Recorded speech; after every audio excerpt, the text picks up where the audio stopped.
My name is Emily Moberly, and I want to just share how Faithwalking has impacted my life. I signed up for Module 1 in September 2020. 6 months before then, my life went crazy. The pandemic had just started. At that time, I became a foster mom to 2 little girls. So I went from 0 kids to 2 kids during a pandemic, which was crazy. And around that same time, my nonprofit, all of our programs got shut down because of COVID. So we were trying to figure out a way to keep serving families. There was so much anxiety. I was just really overwhelmed. And that's what pushed me to Faithwalking. I signed up because I wanted to find a better way to show up. I wanted to find tools to deal with all of this stress and anxiety. And I desperately wanted to experience more joy in my life. I believed that there had to be a better way to show up. And that's what I found at Faithwalking. I found a group of people that didn't judge, that didn't demean. One of the biggest things I've learned in Faithwalking so far, if I'm going to get real with you, is that I grew up believing other people's needs were more important than my own. And that was reinforced by childhood experiences.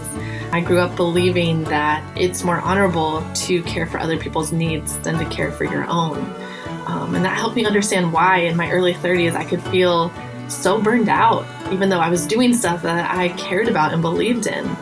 I started to realize that I felt shame, that I wasn't a superhero, that I had needs, that I needed people. It helped me see that I felt like I needed to be a superhero to earn my self-worth. And what I'm realizing is, as I invest more in myself and I give myself more space to care for my needs, to be aware of my needs, to be honest about my limits, that instead of scaring people away, it's actually allowing me to connect with people in a more meaningful and authentic way. One of the big things that I'm leaning into right now is the idea of experiencing love. And so for a long time, I've wanted to give love away to everyone and make the world a better place by giving more love. But I did not prioritize receiving love for myself. And so right now I'm learning that as I experience more love, it allows me to love other people so much better. There's so much more I could say. I'm excited about continuing to learn. If you haven't tried Faithwalking, I highly encourage you to check it out. I'm just thankful for the impact it's had on my life, and I'm excited to see how I'm going to keep growing.